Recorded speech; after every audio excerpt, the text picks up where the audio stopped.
تازہ ترین ویڈیوز کے لیے چینل کو سبسکرائب کر کے بیل آئیکن اور آل نوٹیفیکیشن پر کلک کریں تاکہ آپ کو ملے ہر اپڈیٹ سب سے پہلے۔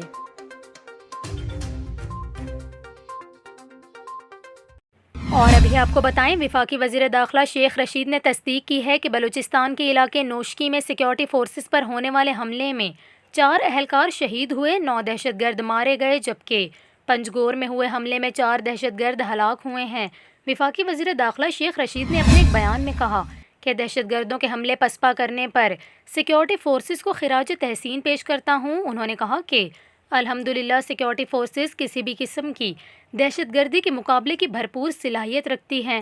وفاقی وزیر داخلہ کا مزید کہنا تھا کہ ہماری سیکورٹی فورسز دہشت گردوں کو کسی صورت کامیاب ہونے نہیں دیں گی۔ دوسری جانب وزیر اعظم عمران خان نے پنجگور اور نوشکی میں سیکورٹی فورسز کے کیمپس پر حملہ پسپا کرنے والی بہادر فورسز کو خراج تحسین پیش کیا ہے۔ واضح رہے کہ بلوچستان کے 2 مقامات پنجگور اور نوشکی میں دہشت گردوں نے بدھ کی شام سیکورٹی فورسز کے کیمپوں پر حملے کی کوشش کی تھی۔